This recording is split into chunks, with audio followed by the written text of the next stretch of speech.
Okay, good morning to everyone.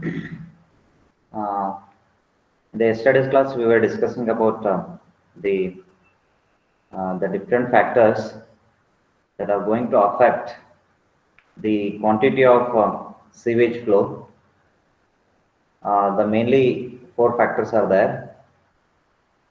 The first one is population. Second one is type of area. Third one is rate of water supply, and the fourth one is infiltration and exfiltration. So as you know that of course the population is directly influenced on the rate of demand. As we already know that the water supply demand, we will take it as 135 liters per capita per day in the cities. If you go to the villages, as per the IS code 1172 and the CPHU manual, that is Central Public Health Environmental Engineering Organization, what they suggest is that 70 liters per capita per day you can take it in rural places, because we know that the rural places are mm, not having any flushing systems, uh, and they will use very less water also compared to the cities. So that is why um, there it will be considered as the rate of demand is very less compared to the cities. And the type of area covered, whether it is a residential, whether it is a industrial, or whether it is a commercial, based on that we have to calculate the where exactly you are supplying the water. Based on that, the wastewater is going to generate. We already know that 80% of the uh, water demand is calculated as the wastewater. So then rate of water supply, of course, it depends on the community, as already discussed in the first slide. That is, for villages it is 70, and for mm, cities it will be 135, and for metropolitan cities it is 150 as for the IS code, that we have to consider it. And of course, groundwater infiltration, exfiltration, it depends on the uh, the type of uh, pipes you are using. If any leakages are there in the pipes, normally infiltration as well as exfiltration is going to happen. Normally, this is going to happen due to the um, leakages as well as the damages happened either during the execution or after execution due to some water pressures inside the pipe. This is mostly it is going to happen, especially in the rainy seasons, where when the rainwater enters into the pipelines due to the earth pressure or due to the leakages. Of course, it all whatever the ground infiltration, exfiltration, it depends on the type of systems what we have used. Like mm, either you are using the separate system or you are using uh, the combined system or partially combined system. These all factors are going to affect for infiltration as well as exfiltration process. Infiltration means it is entering into the sewer lines. Exfiltration means coming out from the sewers. So next, when it comes to the design period, this design period is very important because mm, normally we have to consider once you construct any of the sewer systems or any buildings or whatever it is having its own design period. Means whatever we are constructing the sewers, it should be able to satisfy even the future demands also. That is why normally we'll go for the population forecasting first, then we'll forecast it. After forecasting, for 30 years or 40 years. We will design it for next 30 years, so that um, even 30 years, whatever the demand, if it is coming after 250 or 260, the same sewer should be able to satisfy the demands of the city. Like that, whatever the design period should be taken with a by using your CPHU manual or using some of the IS codes. Normally, our sewers are designed for 30 years, and the water treatment plants are designed for 15 to 20 years. That you already know this one. So main sewers always it is 40 to 50 years. Treatment units it is 15 to 20 years. Pumping plant it is 5 to 10 years. I already said that why we are taking this much of less years for the pumping and treatment units compared to the sewers. So then the variation of the sewage flow, like it will not be a constant. It will be the same as your water demand, where exactly the water demand will be there. At the same time, the wastewater is going to generate. Of course, it depends on the seasonal, monthly, daily, as well as hourly. So you can see here, if you see the hourly variations in the sewage flow, in the morning 8 a.m., you can see that the water demand at the top you can see that this line is of the water demand. The below one thick line, that is for the sewage flow. Always you can see that wherever the peak demand will be there for water, below that it will be there your sewage flow, because um, morning 8 p.m. the highest flow will be there. Maximum people will take bath and they will go to the offices. In between, you can take in between 6 p.m. in the evening.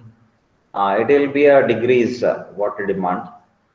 Again, it will be increased at 6 p.m. and below that you can see that the sewage flow. It will be there. So it is following the water demand only, but it is below the your variation in the sewage flow. So normally this variation in discharge, even when the variation in the discharge of the flow is going to happen, the depth of flow also varies, because we know that in any circular sewer you might have studied in the hydraulic machines or fluid mechanics. As the flow is going to variations, the depth is also going to vary, because uh, Q is equal to directly proportional to A, means you know the continuity equation, that is Q is equal to AV. Q is the discharge, A is the area, V is the velocity. Means Q is dependent on the area itself. If more discharge is required, you should know or you should require the area also. Means when it comes to the area, normally we'll consider either if it is circular, when you are calculating the area of the circular system, we'll go for the 5d square by 4. When you say it is a 5d square by 4, the diameter will comes into picture. When the diameter is going to comes into picture, normally it relates to the discharge is related to the diameter. When diameter will be there, then of course we always concentrate on the depth also. Due to the change in the hydraulic mean depth, we already know that whatever the hydraulic mean depth, because it is a d by 2 in some of the cases, it depends on what kind of structure you are considering, where exactly the flow is going to happen. Whatever the flow velocity, which depends directly on r to the power of 2 by 3. Whatever it is there, the flow velocity, it is directly dependent on r to the power 2 by 3. If you see any Manning's equation you have studied in your fluid mechanics, or you can see the Church's equation, always it is r to the power 2 by 3. Whatever is the velocity is there, it depends on r to the power 2 by 3. Velocity is equal to, if you see that equation, r to the power 2 by 3 s to the power half.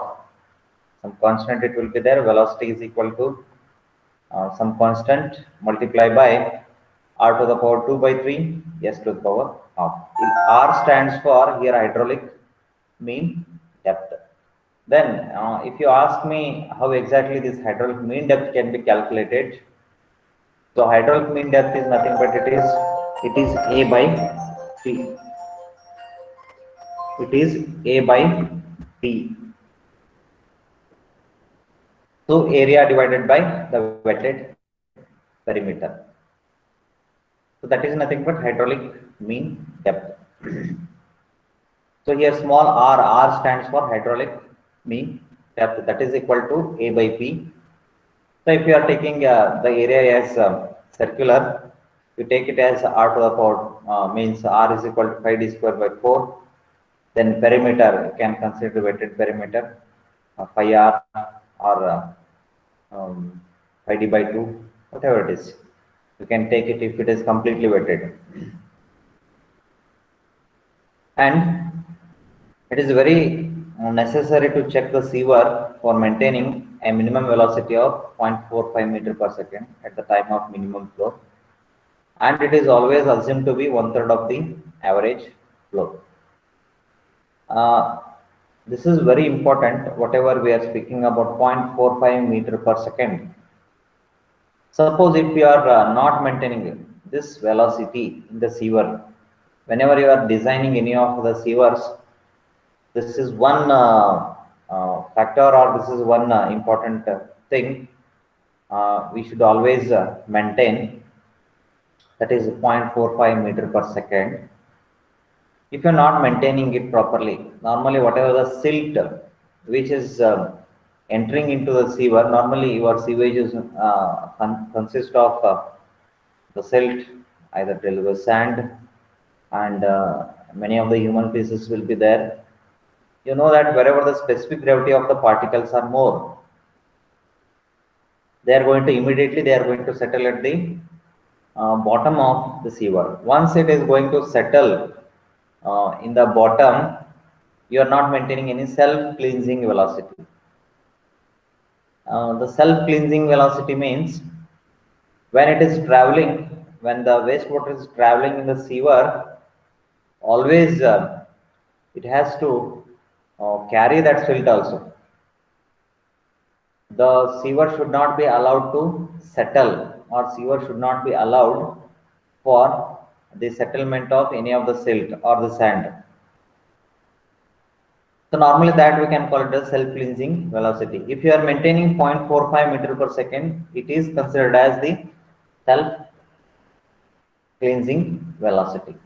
And one more thing is that it should not exceed 0.9 meter per second. It's very important. Even the velocity should not be more also. Means minimum flow it has to maintain, and it has to clean the silt as well as the, and it has and it should not be scour also. Means it should not scour the bottom of the sewers, because normally the sewers are made up of the concrete material, and the concrete material inside reinforcement will be there. If the velocity is too much is there, assuming that whatever the sand particles are there inside the sewer, that is going to rub the bottom of the sewers. If continuously if it is rubbing, means what will happen is that you are going to lose the material on the surface. Once the surface we are going to, means the scouring is going to happen inside the sewers. Once the scouring is happening, means you are going to lose the pipe material. Once you are going to lose the pipe material, it is going to damaged for and you have to replace for the that pipelines. That is again a big challenge, because replacing a concrete pipe is a big investment compared to replacement of any of the PVC pipes, because it requires a specialized person to take it out, Then again, because if the PVC pipe is damaged, you can cut that pipe, whatever the length of the pipe is damaged. But if it is a concrete pipe, if it is damaged, whole piece you have to replace it. Means it is not economical if you are calculating it for, or if you are calculating for any replacement. It's very difficult. So that is why two velocities always we have to consider here. One is a self-cleansing velocity and one more is a non-scouring velocity. So whatever the silt is there, it has to be clear out or it has to be removed, and it should not be scour the bottom of uh, the pipe also. So it should not exceed 0.9 meter per second. The designer should always ensure that a velocity of 0.9 meters developed at least at the time of maximum flow and preferred during the average flow of the period also. So it should not be 0.9 and it should not be less than, means it should not be above 0.9 and it should not be less than 0.45. So then this is with respect to the previously whatever we had discussed about that is completely related to the sewage flow. Now quantity of stormwater flow. Why this stormwater has come into picture here? Because when we are discussing the types of systems for the sewage flow, or we made it for one is separate system and one more is combined system, and the third one is a partially combined systems. So then if you are implementing the separate flow, or if you are implementing any combined flow, then whatever the quantity of stormwater is there, it has to be calculated properly. Once it is to be calculated perfectly, then you can design any kind of systems. So when normally rain falls on over to the ground surface, a part of it percolates into the ground, a part is evaporated in the atmosphere, and the remaining part overflow as stored water. We already know the hydrological cycle, maybe you have studied in your hydrology, how exactly the hydrological cycle is going to happen, how the evapotranspiration is going to happen, how exactly the infiltration is going to happen. Normally, after the losses, or you can percolation or infiltration, and after evaporation, the remaining it will overflow as a storm water. Then how to calculate it? Which are the factors are going to affect this storm water? So here, when you are calculating the storm water, we should know how much rainfall is there using the rain gauges. So rain gauges normally will use it to calculate how much rainfall is coming, or how much rainfall is happening. Either it is will measure in terms of either it is in centimeter per hour or millimeter per hour, or sometimes we will measure it by centimeter by 24 hour, centimeter by a millimeter by 24 hours. Normally in 24 hours, how much rainfall has happened. If you see the any rain gauges are used to collect the water which is falling um, onto the rain gauges. So one collecting chamber will be there, and the on centimeter or millimeter gauges will be there. So how much it is collected? So this much centimeter it has been collected over the 24 hours. So that is why always past, if you are giving, they always make it as 24 hours only. Normally they won't make it as hours. It is only one day how much rainfall has been happened. So sometimes they will calculate it average for the whole year by taking the average of all 365 days. Then they will say that last year this much rainfall has happened.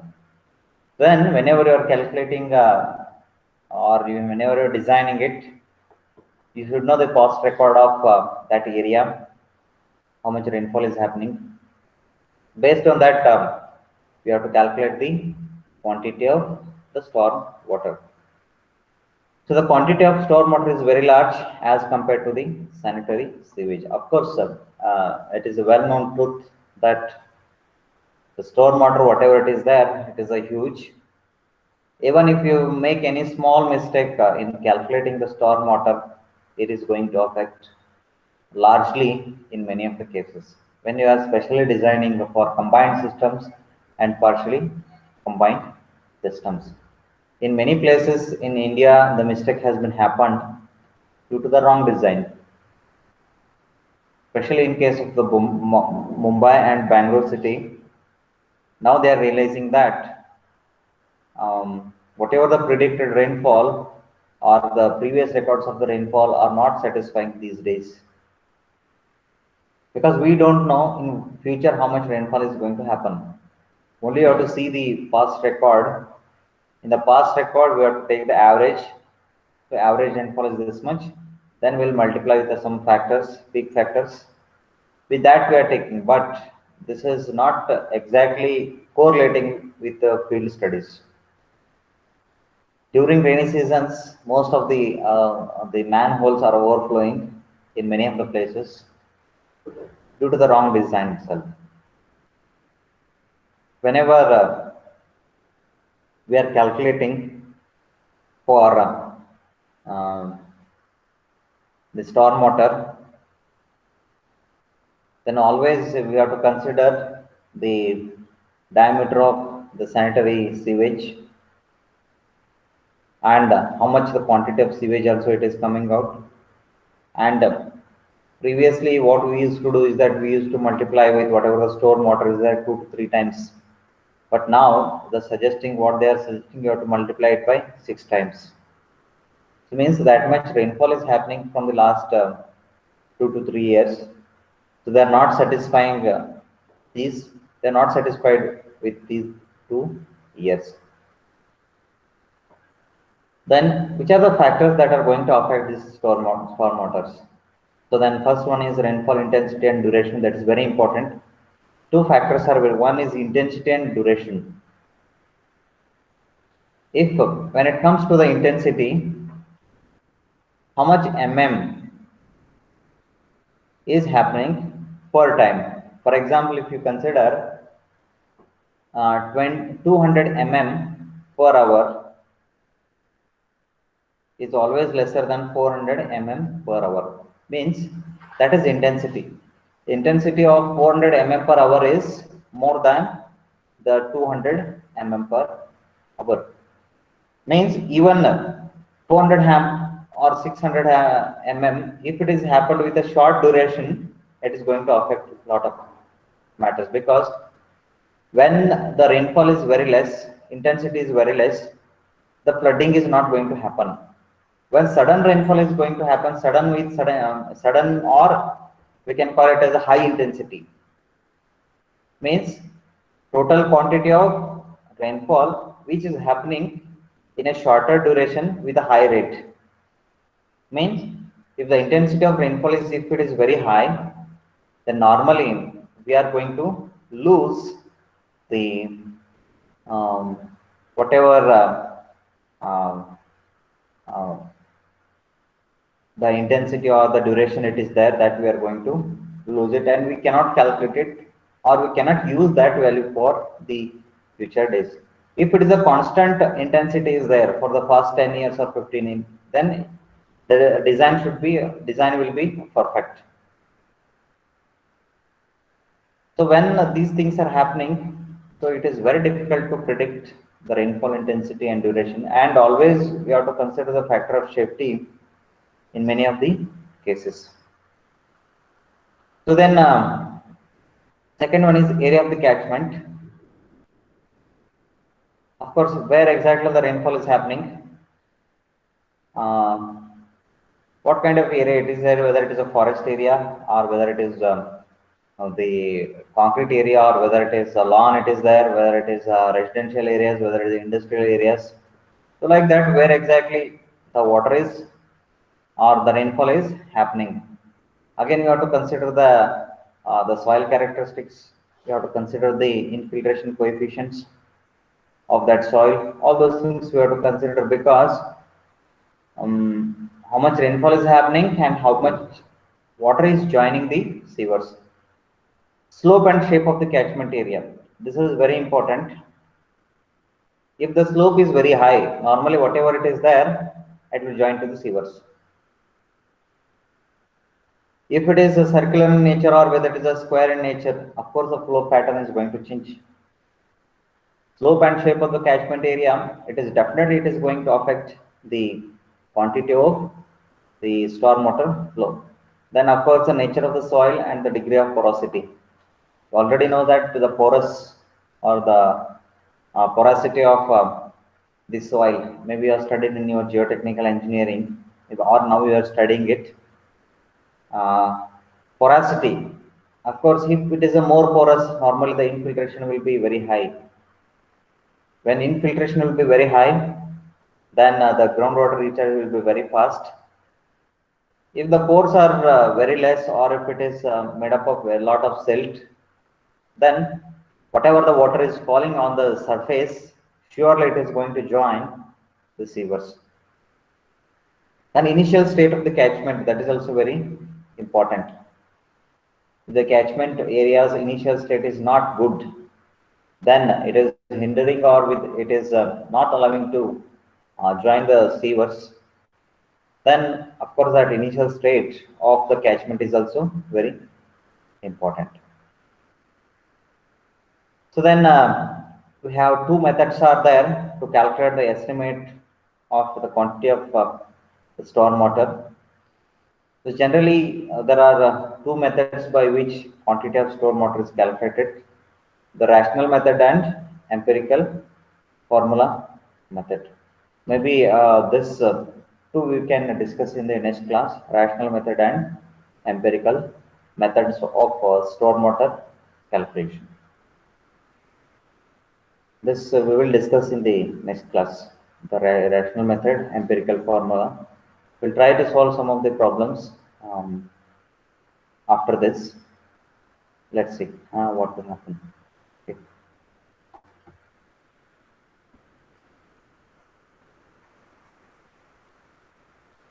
If you have any questions, you can ask.